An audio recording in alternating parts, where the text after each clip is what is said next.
로마서 전체 말씀들이 이제 강의식으로 말씀을 진행해 나가기 전에 말씀을 제가 묵상할수록 로마서 전체의 어떤 그림이나 또한 강조점들에 대해서 좀 더 이런 거 먼저 나누고 말씀을 좀 전하는 것이 좋겠다라는 그런 감동이 있습니다. 그래서 오늘은 로마서에 있던 이 많은 내용 중에 어쩌면 가장 큰 부분을 할애해서 하나님께서 우리에게 말씀하신 부분이 있는데, 그것이 바로 무엇이냐면 우리의 어떤 죄로 인한 그 처참함, 또 비참함, 또 그 죄의 권세가 얼마나 우리를 짓누르고 우리를 얼마나 사로잡고 있는지, 또한 그 죄로 인한 우리의 영적 상태가 얼마나 심각한지. 만약 그 율법이 아니었다면 그 죄는 죄로 고발되어질 수 없었을 뿐만 아니라, 만약 율법이 아니었다면 우리는 이 죄의 권세가 얼마나 심각한지 모르고 죄의 권세에 시달리게 되고, 심지어 그것이 죄인데 죄인 줄 모르고 사로잡히게 되며 기어이 그 죄 가운데 빠져 헤매일 때야만이 그 죄의 심각성을 깨닫게 되는 이 연약함을 우리가 가지고 있다는 것입니다. 우리의 아픔은 하나님의 영광의 유산을, 하나님의 강력하심에 따라 주어진 은혜를 모르는 것도 문제지만, 또한 우리의 죄악과 죄악의 상태, 그리고 그로 인한 고통과 아픔을 전혀 인식하지 못한다는 것입니다. 예수님을 믿어야 함을 이 세상 모든 자연 만물, 창조 질서와 우리의 영적 상태가 외치고 있음에도 불구하고 예수가 안 믿어지는 것은 하나님 나라가 안 보이며 하나님 나라 영광의 기업이 사모되어지지 않는 것뿐만 아니라, 나를 지배하고 있는 이 죄, 그리고 그 죄악의 상태, 그리고 그 죄로 인한 그 심각성을 인지하지 못하기 때문이죠. 그래서 우리가 거듭날 때, 중생할 때 성령께서 제일 먼저 주신 은혜가 뭐냐면 우리 죄인됨을 깨닫게 하시고, 그것이 회개되어지게 하신 것으로, 그리고 예수 그리스도가 필요함을 알게 하시고 예수 그리스도를 믿게 하신 것이 바로 우리 거듭남과 중생의 은혜인 것입니다. 로마서 7장 15절 20절 말씀 한 절씩 교독하겠습니다. 내가 행하는 것을 내가 알지 못하나니 곧 내가 원하는 것을 행하지 아니하고 도리어 미워하는 것을 행함이라. 만일 내가 원하지 아니하는 그것을 행하면 내가 이로써 율법이 선한 것을 시인하노니, 이제는 그것을 행하는 자가 내가 아니요 내 속에 거하는 죄니라. 내 속 곧 내 육신에 선한 것이 거하지 아니하는 줄을 아노니, 원하면 내게 있으나 선을 행하는 것은 없노라. 내가 원하는 바 선은 행하지 아니하고 도리어 원하지 아니하는 바 악을 행하는도다. 만일 내가 원하지 아니하는 그것을 하면 이를 행하는 자는 내가 아니요 내 속에 거하는 죄니라. 물론 사도 바울은 지금 이 본문 말씀을 통해서 내가 죄를 짓는 것은 내 때문이 아니라 죄 때문이다 라고 책임을 전가하고 핑계를 대자는 것이 아닙니다. 죄의 그런 심각한 권세와 능력에 사로잡힌 자신의 영적 상태를 직고하는 것입니다. 우리는 그 죄의 원흉이 다름 아닌 우리 자신들이라는 것을 잘 알고 있습니다. 아담으로부터 인하여 물려받은 것이지만, 그러나 그 죄의 책임은 다름 아닌 우리가 지은 것이지 그 누구에게 돌릴 수 있는 것이 아닙니다. 그리고 그 죄는 우리를 지배하는데, 그토록 미워하고 싫어하며 거절하고 싶어도 우리 힘과 능력으로는 거절이 되지 않는다는 것이 바로 성경의 고발인 것입니다. 그래서 로마서 1장부터 7장까지 무려 로마서가 16장인데 거의 절반이라고 해도 과언이 아닐 만큼, 절수로 따진다면 거의 절반의 내용이 바로 우리의 영적 상태, 즉 죄인됨의 상태를 고발하는 것입니다. 그래서 로마서 7장 마지막 부분에 가보면 사도 바울이 이렇게 결론을 내리죠. 우리를 다스리고 있는 그 죄가 우리를 사로잡아 이 죄를 짓게 만드는데 얼마나 힘든지 사도 바울이 이렇게 고백합니다. 내 속 사람으로는 하나님의 법을 즐거워하지만 내 육체는 이 죄를 이기질 못한다. 그러면서 그렇게 한마디 내뱉습니다. 오라, 나는 공고한 자로다. 누가 나를 이 사망의 몸에서 건져내랴. 오늘 우리의 영적 상태, 물론 우리가 성령 하나님을 따라가면서 믿음의 길을 걸어가고 성령 하나님이 주시는 꿈과 비전을 발견하며 또 그분이 속삭이던 말씀해 주시고 위로하시고 격려하시면서 그 성령의 능력 또한 그 능동적인 차원, 긍정적인 차원에서의 믿음의 역사를 맛보게 될 때 우리는 하나님을 경험하는 것으로 그 은혜를 맛볼 수 있습니다. 그러나 거의 대다수의 경우 우리가 그런 은혜가 아닌 우리의 대개 받는 은혜는 우리의 영적 상태를 발견할 때 나의 제약됨과 그 제 속에 사로잡혀 있듯 짓눌려 있는, 그래서 신음하듯 외치는 그 소리가 우리 하나님을 더 깊이 만날 때가 있습니다. 물론 그렇다고 해서 우리는 죄를 또 사모할 수도 없습니다. 그래서 로마서 6장이 그렇게 얘기하죠. 그렇다고 해서 죄를 지을 수 있느냐? 그럴 수 없느니라. 참 딜레마죠. 그래서 로마서 1장부터 7장까지 장구하게 그 죄의 심각성에 대해서 우리에게 마치 고발하듯 말씀하고 있습니다. 그래서 진단되지 않았다 해도 몸속의 병은 우리를 사로잡고 있습니다. 이것은 정서적 정신적 문제도 마찬가지입니다. 나에게 진단되지 않은 그러나 나를 지배하고 있는 상처들이 나로 하여금 그런 인생의 문화들과 습관들이 마치 나쁜 중독으로 자리 잡게끔 만들어버리기도 합니다. 무엇보다도 하나님이 주신 은혜를 우리가 온전히 받아 누려야 되는데 그 하나님이 주신 은혜를 마치 깨끗하게 비워진 그릇에 그 은혜가 부어질 수 있어야 되는데 그릇이 깨끗하지 못하다 보니까 하나님의 관심은 우리를 지배하고 있는 그 죄를 깨닫게 하시고 더러운 죄가 무엇인지를 발견하게 하시고 그것이 드러나게 하셔서 깨끗하게 하시고 난 다음에야 그 안에 마치 감춘 보화 같은 예수가 드러나듯 그 성령의 은혜를 부어 주실 수 있다는 것입니다. 그래서 지금 로마서 1장부터 7장까지 다른 어떤 은혜보다 우리의 죄 그리고 죄로 인한 심각한 상태가 무엇인지를 말씀이 고발함으로써 우리 자신들을 발견할 수 있도록 하나님이 지금 말씀 우리에게 주시는 것입니다. 그래서 성경은 말합니다. 부활의 은혜가 있지만 오늘 우리에게 먼저 요구되어지는 성령이 초점을 두시며 우리와 함께 동행하시며 우리에게 돕기를 원하시는 은혜는 내가 먼저 죽기를 원하시는 것입니다. 영광의 자유에 이르게 될 것이지만 그러나 그 영광에 이르기 위해서 잠깐 당하는 이 고난도 반드시 필요하다는 것입니다. 왜냐하면 내가 지금 그런 죄 가운데 있다는 것을 발견토록 하기 위해서입니다. 그리고 하나님의 그 영광의 은혜, 자유하게 하는 은혜에 이르렀을 때에 우리는 이렇게 고백하게 됩니다. 잠깐 당했던 그 고난은 내가 이 누리게 되는 영광에 비하면 아무것도 아닙니다. 그래서 지금 로마서 말씀이 1장부터 7장까지 이제 장구한 그 죄에 대한 얘기를 할 것인데 이제 그 죄에 대한 얘기를 우리에게 주실 때에 오늘 우리가 철저하게 나 자신을 발견하고 하나님 앞에 철저하게 엎드리는, 그래서 오직 예수님만이 나를 고치실 수 있으십니다. 예수님만이 나를 살리실 수 있으십니다. 그 고백으로 하나님 은혜를 누리게 될 줄 믿습니다.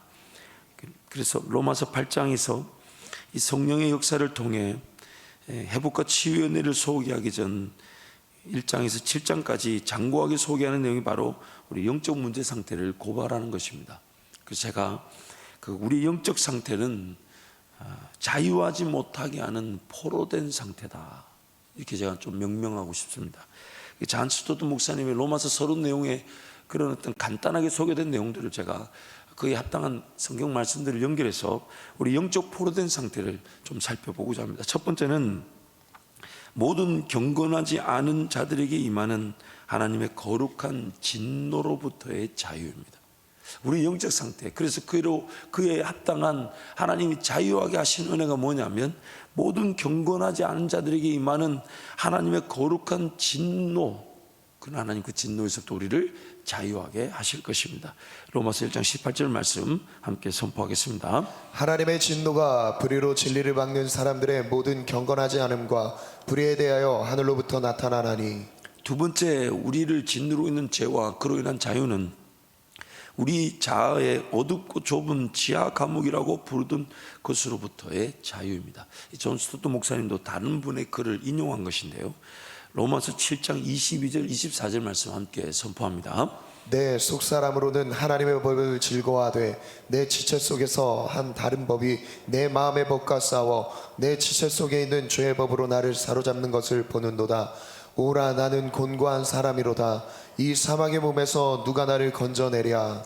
뭔가 하나님이 원하시는 일을 보지 못해서, 그래서 그게 어떤 시간이 더 물질적인 헌신을 하지 않는 것도 안타까움이지만, 저거 나가 해야 되겠다, 저거 난 저 정도는 난 할 수 있을 것 같다, 아니 저거 꼭 해야 되겠다 하면서도 못할 때가 있었습니다. 그렇죠? 그래서 우리가 그동안 새벽기도를 잘 못 깨웠다고 오늘 드디어 깨우고 온 것이잖아요. 새벽을 깨워야 된다고 마음 안 먹었던 저녁밤은 아마 없었을 것입니다. 그렇지 않나요? 아니, 웃는 분에게 은혜가 있을지어다. 글쎄요, 새벽을 내가 더 깨우고 싶다라고 마음을 안 먹었던 저녁밤은 거의 없었을 거예요. 근데 그게 안 됐었어요. 이 사도 바울이 그렇게 말하죠. 내 속 사람으로는 하나님의 법을 즐거워하지만은 내 죄가 내 지체 속에 나를 사로잡아 오는도다. 다시 한번 강조하지만 이 사도 바울의 고백은 죄의 그 권세가 나를 지배하기 때문에 내가 하나님의 은혜를 누리지 못한다는 그 핑계를 얘기하는 것이 아니라, 내가 지은 내 죄가, 그것이 아담으로부터 물려받은 원죄든 혹은 지금 짓는 나의 자범죄든 간에 내가 짓는 내 죄가 나로 하여금 하나님의 법을 즐거워하지 못하도록 가로막는다는 것입니다. 세 번째, 우리의 어떤 영적 상태는 죽음에 대한 두려움이고, 하나님께서 그것을 자유케 하실 것인데, 로마서 8장 15절 말씀 함께 선포하겠습니다. 너희는 다시 무서워하는 종의 영을 받지 아니하고 양자의 영을 받았으므로 우리가 아빠 아버지라고 부르짖느니라. 우리가 얼마나 연약한지 하나님의 자녀인 줄 알면서도 늘 그 두려움, 염려, 근심, 걱정을 이기지를 못합니다. 그만큼 우리에게 그 죽음에 대한 두려움이죠. 왜냐하면 모든 두려움, 염려, 근심, 걱정의 근원이 뭔지를 잘 살펴보세요. 그 일이 안 되면 죽을 것 같고, 그것이 채워지지 않으면 죽을 것 같고, 그것이 나에게 주어지지 않으면 죽을 것 같고, 그 일이 그렇게 나타나지 않으면 인생이 안 될 것 같고, 그렇게 길이 열려지지 않으면 내 인생은 끝난 것 같고. 그래서 히브리서 2장 말씀에 우리를 구원하신 우리의 영적 상태 이렇게 말합니다. 죽기를 무서워함으로, 죽기를 무서워함으로. 그 죽음 앞에 벌벌 떠는 우리를 하나님께서 건져 주시는 것입니다. 네 번째, 우리의 상태는 언젠가는 단식하는 피조물에 썩어지는 것에서 하나님의 자유로서 영광스럽게 해방될 자유. 우리 로마서 8장 19절 21절 말씀 함께 선포하겠습니다. 피조물이 고대하는 바는 하나님의 아들들이 나타나는 것이니 피조물이 허무한데 굴복하는 것은 자기의 뜻이 아니요 오직 굴복하게 하시는 이로 말미암음이라. 그 바라는 것은 피조물도 썩어짐의 종노릇한 데서 해방되어 하나님의 자녀들의 영광의 자유에 이르는 것이니라. 모든 피조물이 고대한다. 그 피조물 속에는 저와 여러분도 포함되어 있는 것이죠. 우리 모든 피조물이 고대하는 바는 하나님의 아들들이 나타나는 것입니다. 물론 나부터 그 하나님의 아들이 되길 바라죠. 그리고 하나님의 아들들을 고대하는 이유는 뭐냐면, 그 하나님의 아들들이 나타날 때 아들들이 보여주는 그 하나님의 형상, 또 하나님의 다스림과 통치하심을 맛보는 행복, 그것이 결국 모든 피조물들이 하나님의 아들들을 통하여 하나님의 영광을 보기를 원하고, 그들을 통해서 나도 나 주변에 있는 모든 피조물들도 그 영광의 자유에 함께 이르게 되는 것이죠. 왜냐하면 그 은혜가 나에게 주어질 때 나부터 하나님의 영광을 맛보고 자유하게 되고, 그 영광이 흘러넘치게 될 때 마치 생수의 강의 역사로 죽었던 곳마다 살아나게 될 것이니까. 그래서 모든 피조물들이 지금 썩어짐의 종로를 타고 있는데, 그 어떤 것보다도 저와 여러분부터 그 썩어짐의 종로로의 자리에 있을 수 있다는 것입니다. 그래서 하나님 나라가 안 보였고, 내 목숨과도 바꿀 수 없는 하나님의 영광에 내 꿈과 비전이 결부되어 있지 않을 수 있다는 것이죠. 또 다섯 번째, 우리의 영적 상태는 영광에 이르기까지 하나님의 가정 안에서 민족적 갈등을 면할 수 있는 자유. 단지 그런 민족적 갈등이라는 것은 로마서 말씀에 나오는 이스라엘과 이방인들의 갈등만을 얘기하는 것이 아니라 내 안에 있는 그런 갈등들, 화목하지 못하는 갈등들, 특히 교회 안에서 우리 성도들 간의 그런 하나 되지 못하는 그런 갈등들, 우리 관계에서 나타나는 모든 갈등들을 다 말한다고 볼 수 있습니다. 그래서 로마서 8장 19절, 로마서 10장 12절 말씀 함께 선포합니다. 유대인이나 헬라인이나 차별이 없음이라 한 분이신 주께서 모든 사람의 주가 되사 그를 부르는 모든 사람에게 부여하시도다.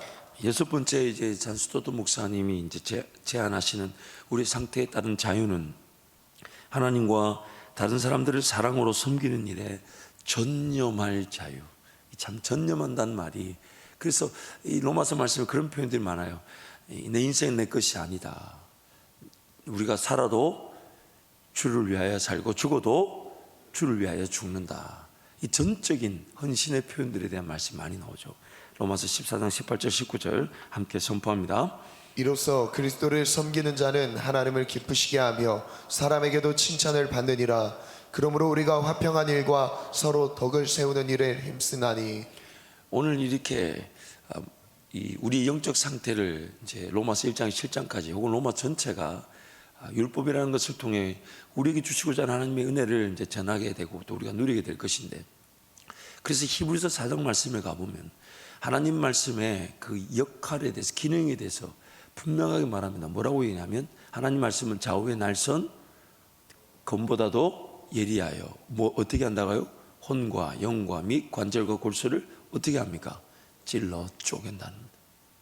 그 찔러 쪼개는 목적이 뭐냐면 지으신 것이 창조자 앞에 발가 벗겨지듯 드러나도록 하시기 위한 거예요. 그 드러나게 됐을 때 우리는 두 가지 내용을 발견하게 됩니다. 첫 번째, 와, 나한테 이런 더러운 것이 있었고 이런 죄가 내 속에서 도사리고 있었으며 이런 죄의 권세 아래 내가 사로잡혀 있었구나. 그러면서 그렇게 사도 바울의 고백을 우리도 하게 되겠죠. 오라 나는 공고한 자로다. 누가 나를 이 사망의 몸에서 건져내랴. 그러나 말씀의 목적은 드러낸 그 목적이 있습니다. 그것이 바로 예수 그리스도께로 나아가게 만들어 치유함을 받게 하는 것이죠. 그래서 예수 그리스도께로 나아갔을 때 그 예수 그리스도께서 하나님과 화목의 관계를 누리게 하실 뿐만 아니라 예수의 영이신 성령을 통하여 우리를 치유하시는 것입니다. 그래서 호세아 말씀에 뭐라고 얘기합니까? 하나님께로 나아갈 때 하나님 하시는 일이 우리를 먼저 어떻게 하신다고요? 찢으신다. 그리고 다시 어떻게 해야 한다고요? 싸매어 주신다. 왜냐하면 드러나야 될 것들이 감추어져 있어서 곪고 썩고 터지기 일보 직전인데 그걸 두고 그 위에다가 뭔가 다른 약을 처방할 수가 없는 거예요. 그래서 우리 영적 상태를 볼 때 하나님이 제일 먼저 하시는 일은 찢으시는 겁니다. 터뜨리시는 겁니다. 갈라서 펼쳐놓으시는 겁니다. 그래야만이, 그 드러나야만이 적절한 치유와 회복이 있다는 거죠. 로마서 말씀을 통해 이제 그런 은혜가 사모되어지시기를 축복합니다. 그릇이 먼저 깨끗해져야만이 담겨질 수가 있습니다. 그러나 그 깨끗해지는 것도 우리 힘으로 되지 않고 오직 하나님 말씀만이 우리를 깨끗하게 하실 것입니다. 정결하게 하실 것입니다. 찰스 스펄전이라는 이렇게 표현합니다. 사도 바울 이후에 최고의 설교가다 이렇게 표현하는데, 제가 장구한 그의 회심 사건에 대한 내용을 여러분한테 다 소개하기 그러고 제가 간단하게 소개하자면, 찰스 스펄전은 이런 나이에 이제 회심, 여러분 이 회심이라는 단어는요, 이 구원파라 그러죠. 이단이 그렇게 쓰는 그런 한정적 내용이 되어서는 안 되고 잘못된 내용이 되어서는 안 돼요. 우리가 회심이라 할 때 잊지 말아야 될 것은 당신 언제 구원받았습니까? 라고 묻는 질문으로 오해되어서는 안 됩니다. 그러니까 이 구원파가 뭐라고 했냐면 그 구원의 사건은 결정적인 것이기 때문에 당신이 언제 어떻게 무슨 사건을 통해 구원받은지를 모른다면 당신은 구원받은 것이 아닙니다. 그렇게 얘기하죠. 그게 틀린 것이죠. 왜냐하면 각 사람마다 그 회심의 사건은 그 정도와 내용이 다릅니다. 여러분 성경을 자세히 보세요. 모세처럼 하나님을 제대로 섬긴다, 즉 자기 사명을 알고 이스라엘 백성들을 구원해야 될 것을 알았지만은 그의 회심 사건은 그가 하나님을 섬기고자 하는 일에 실패하여 광야에 가서 40년 보내고 난 다음에 떨기나무 가운데 주님 만난 그것이 회심 사건이었어요. 오늘 그 해심 사건은 이렇게 표현해야 돼요. 창세 전부터 구원받은 자가 인생의 시기에 하나님을 좀 더 인격적으로 만나는 그것이 해심이라고 봐야 돼요.